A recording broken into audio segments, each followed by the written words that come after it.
அப்படி இந்த கருடனை சொல்லணும். அதுக்காக கருடன் பாம்பை குத்தி சொடுக்கிறா போல இருந்ததுங்கிறாய்.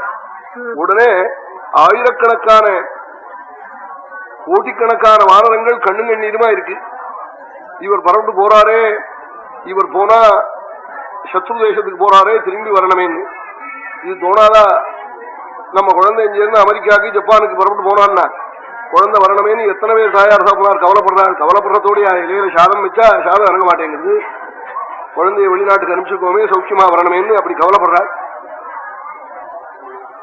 சத்ரு தேசத்துக்கு போறார். அங்க என்ன தீபாவளிக்கு ஓட்டாத்துக்கா போறார் ஹனுமார். அவர் சௌக்கியமா வரணுமேன்னு விசாரம். அத்தனை வானரங்களுடைய கவலையும் ஹனுமார் அழகா போக்கினாளா. ஏன் நீங்க கண்கலங்குறேன், நான் எப்படி போறேன்னு தெரியுமா நாளா. யதா ராഘவ நிர்முக்தா சதஹ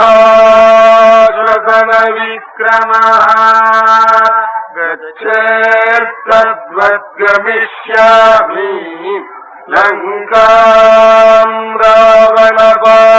ராவணபாலிதாம் அஹித்ரக்ஷ்யாமி யதிதாம் லங்காயாம் ஜனகாத்மஜாம் அனேனைவ ஹி வேகேன கமிஷ்யாமி துராலயம் யதி வா த்ரிதிவே ப்ரீதா நத்ரக்ஷ்யாம்யக்ருதஸ்ரமः பத்வா ராட்சசராஜானம் ஆனயஸ்யாமி ராவணம் சர்வதா கிருதகார்யோஹம்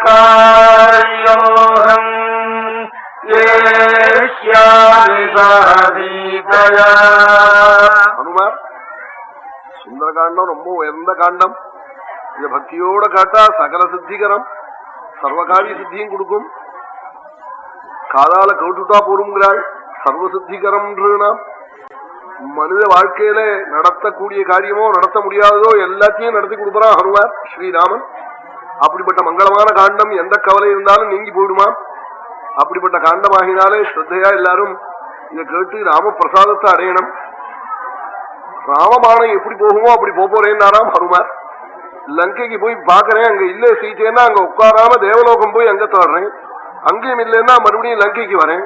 லங்கை அப்படியே பேத்து இக்கிறேன் கொண்டு வைக்கிறேன். அல்லது ராவணனை கயிறை போட்டு கட்டி இங்க கொண்டு தள்ளி டெசனட்டி அடிக்க சொல்லி உங்களை விட்டு அவனையே தேட சொல்றேன். புத்வா ராட்சசராஜானம் ஆனயிஷ்யாமி ராவணம் சர்வதா கிருத காரிய சித்தியோட வரேன்னா நீ இப்படி சொல்லிவிட்டு ஹனுமார் ஆகாச மார்க்கமா பரவிட்டு போனாய்.